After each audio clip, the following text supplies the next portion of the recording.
That first series for Kevin Glenn made it look like he wants to keep Porter on the bench. A pass out of the reach of Bakari Grant with a flag on the play. You're right, Chris. It was a great series. It ended in a field goal, and that's one thing. But when you think it started inside their own 10-yard line, got them out of that hole, 5 for 5 passing, over 70 yards passing in drive number 1. Yeah, you want to keep Kevin Glenn in there now. He just missed that long one. Offside. Hamilton, number 81. Penalty is declined. Second down. Aaron Kelly jumped the gun. And I guess you could say, you know, a bit of a gamble when you start to do this at this point in the season and juggling your quarterbacks, but there has been teams in the past, there have been teams that have had success with 2 solid players at quarterback. I remember one year back in Saskatchewan, there was some success with a couple of quarterbacks. Been a lot of tandems, there just haven't been very many lately. Here's Glenn under pressure downfield, and Grant has it go through his hands, but the flag comes down. It'll be a pass interference penalty. You know, I think Dante Mars knew it right away. As Grant tried to get inside position, it looked like he wasn't allowed to get there because Dante Mars was grabbing onto him. It was tough to see from across the field live. Forward pass interference. BC, number 30.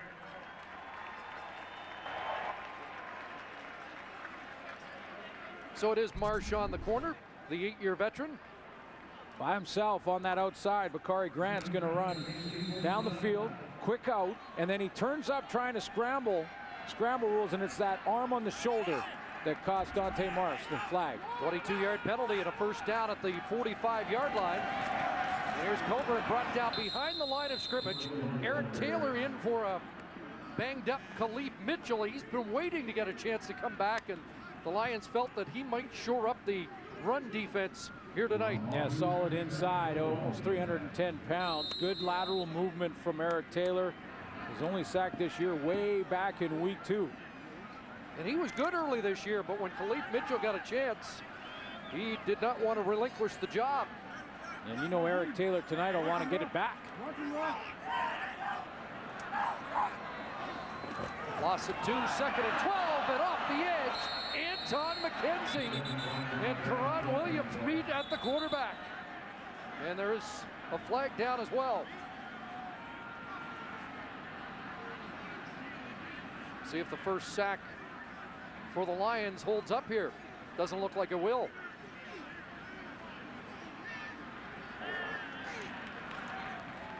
BC, number 26. 10-yard penalty, second down, repeat.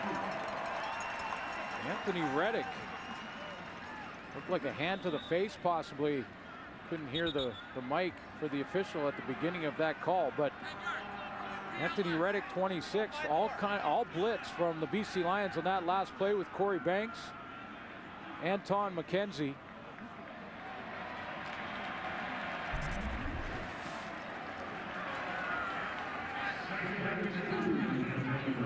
Take a look at this contact here. Up in the face mask, Anthony Reddick. That's not the nasty award you're going to win. No. So it's a 10-yard penalty. It was second and 12, now second and 2.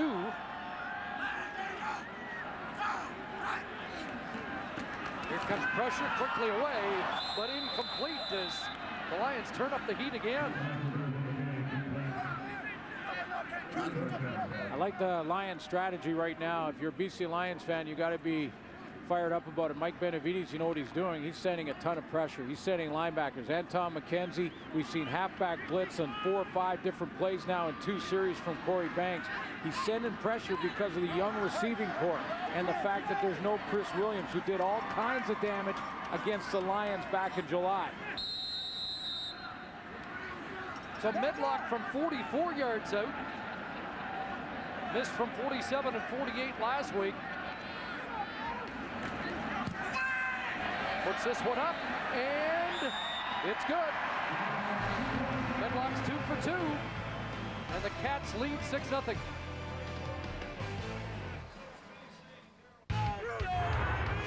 LCFL on TSN. Wendy's Friday Night Football action continues next Friday. Argos travel to Swaggerville to battle the Blue Bombers. Big win today for Winnipeg against Montreal.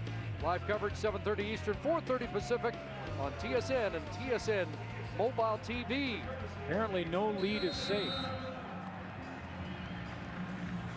Montreal had the lead in that game. Bombers came storming back. Did they ever? Won by a point and then held Anthony Calvillo with under a minute to play. Still have to handle the Argos and Calgary to make sure they finish first, but that's a huge win. And now a short kick, and it's Hamilton football.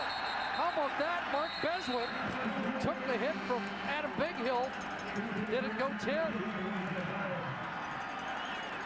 Beswick really got crunched. There is a flag. That's the question. Did it go 10, and did those Tiger Cats stay on side? He landed past 10. But I'm not sure he touched the ball past 10.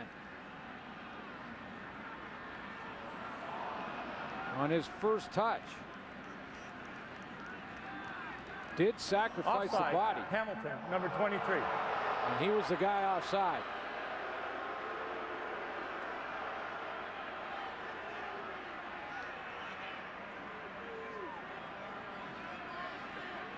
I believe they said 23, which is Michael Carter. Oh, you're right. But that negates a terrific special teams play that you can only imagine they've been working on for a while, because that was perfectly executed by Medlock and Beswick. Beswick sacrificing himself to come up with that catch, and that would have been close as to whether or not he got the 10 yards necessary. Landed at about 12. Where he made first touch, it's all irrelevant because of the offside. Beswick, who leads the league in special teams tackles. Here's Sanders again, his third return of the night. They say he's fast, and he gets knocked out there by the middle linebacker, Ray Williams, on the teams for the Tiger Cats. Let's take a look and see if there's an offside. There's, you can see the 35-yard line where they're kicking off from. Now contact with the football is made. And you could see that's offside. And on with a player in Carter who is not really Michael Carter, not really involved in this onside play at all. He's way outside, basically a contained man. No reason for him to be jumping the gun like that. And it did go 10. It sure did. Here's Andrew Harris trying the left side, and he has space. Harris taking off, and inside the Tiger Cat 40-yard line. Well, the kid out of Winnipeg just seems to be getting better by the week at the tailback spot for the BC Lions, and just rips off 34. Yeah, great quickness on this for Andrew Harris on the outside. This has been a bit of an issue for the Hamilton defense. Their run defense has really suffered over the last 5-6 games. Andrew Harris taking advantage of that as he bounces that, shows great quickness to bounce outside and outrun all those angles. 10 for 46 last week against the Rough Riders. Great production there, and now out of the backfield, here's Sanders again. Makes one man miss and down the sidelines. So Jack Sanders, they said, had a few plays, and we're seeing more than a few here in this opening quarter. Tim Brown has got a rib issue. He's got problems with his ribs, so Sanders gets a chance to play tonight out of West Virginia. And again, you see another back, a lot of speed on the field all of a sudden. BC Lions utilizing their newcomer, and that's a guy that the Hamilton defense has not been able to scout. Didn't know exactly what he would produce under fire, but they did say he's a little bit faster than Brown. 20-yard pickup. And now the reverse, and here's Arlen Bruce coming around. Matt Kirk was there, and Hickman shoves him out at the Hamilton bench as the Ticats aren't fooled. Full marks for Travis Lulay on the outside to try and get a block for his receiver, and Arlen Bruce coming around on the reverse. But the matchup was Lulay versus Justin Hickman. So take a look at number 14 as he comes around. Now he's going to come around and try and get the seal block on the corner, hold it there. And that's the matchup. Needed to get that one, but that's Hickman. That's one of the best defensive linemen in the game right now. That's not what he's paid for. That's not fair. And Hickman's mobile again after that early injury. Here's Lulay looking into the corner. Geroy Simon He's got it. Flag, but Simon's got it anyway. Touchdown, Geroy Simon, the 99th of his career. And with the catch, he's now number 2 all time. Passing Alan Pitts, winning the one-on-one battle, adding another touchdown. It just doesn't get any better. Pass interference. Hamilton, number 19. That penalty is declined. Play results, touchdown. It does not get any better in the league's history at the position of receiver than Geroy Simon. And the man he just passed, Alan Pitts, on this play. Good coverage, good contact down the field with D. Webb going one-on-one. Simon wins the battle.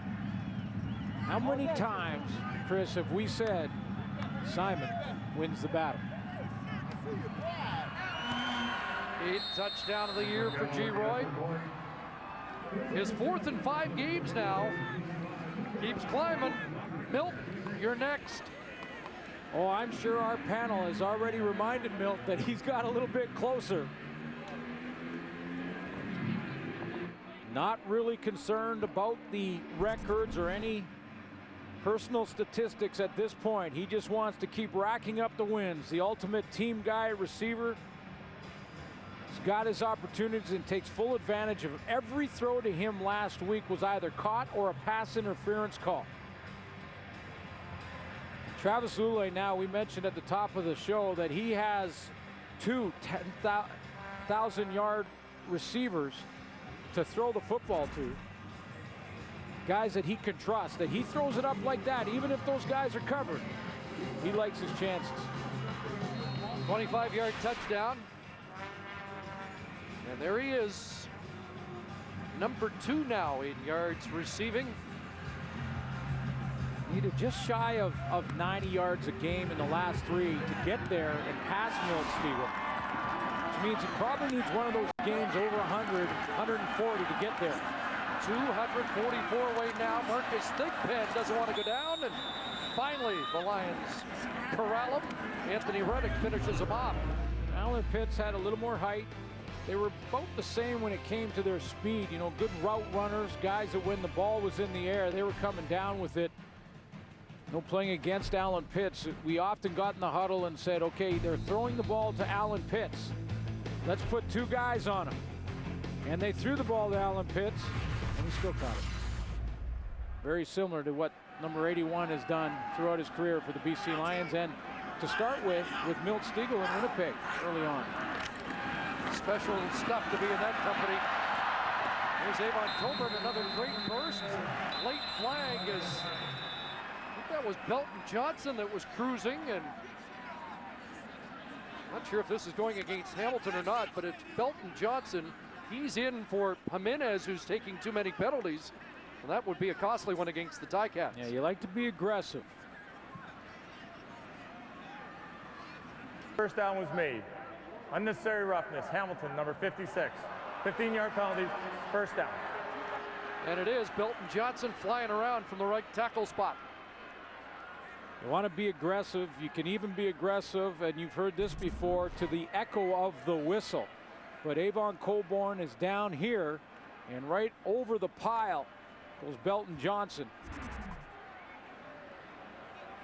Not sure who his target was. So that was after the first down run by Coburn. Ball back at the Hamilton 30. Final play of this opening quarter. And it's complete to Aaron Kelly.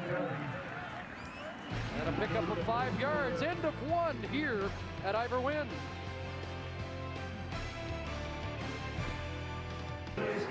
One-point game after 15 minutes, and the numbers would reflect that. Yeah, absolutely outstanding when you see the balance in the numbers between the Lions and the Ticats, and after a quarter of play, the score reflects that. We're seeing a very good football game, and congratulations to Geroy Simon moving past Alan Pitts on that touchdown catch.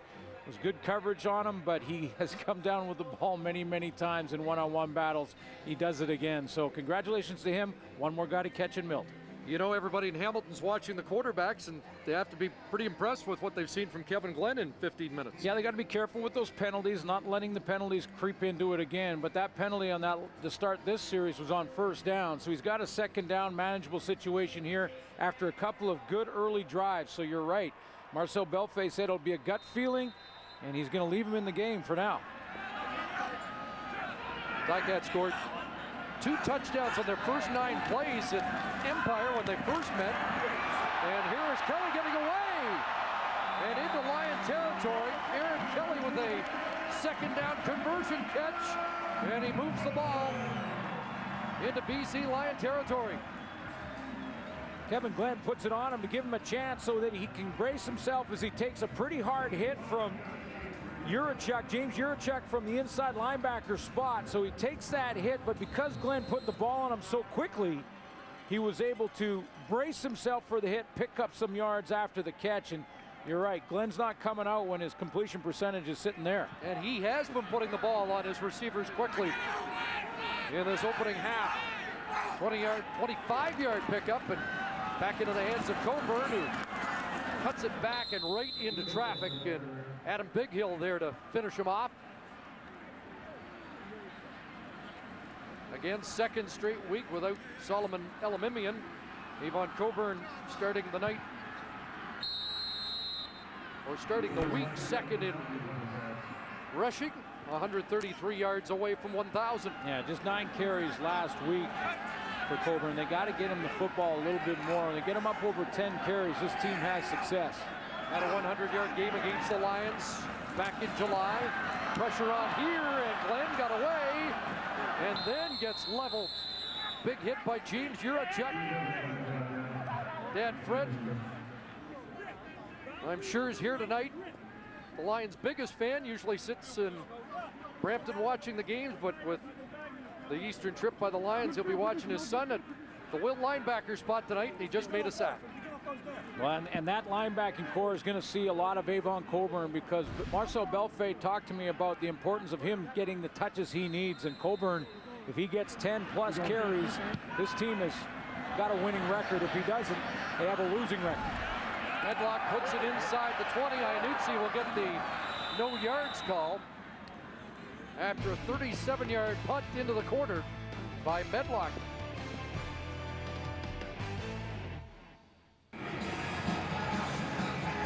Showcase night for CFL kickers with more. Here again is Claude. Thanks very much, Chris. Well, Justin Medlock certainly up to his old tricks tonight, booting a couple of field goals. But Paul McCallum also having a terrific year. In fact, both of them having sensational years, should be up for all-Canadian kicking honors.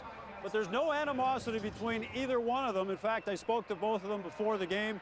For Medlock, well, he's just thrilled for McCallum's success, calling him the Matt Stover of the CFL. Of course, Stover, an NFL kicker, went 19 seasons south of the border. Medlock, of course, having great numbers this year for the Ticats, who turns 28 tomorrow, says he's very happy for his success. McCallum telling me he's not surprised with his own success, but wish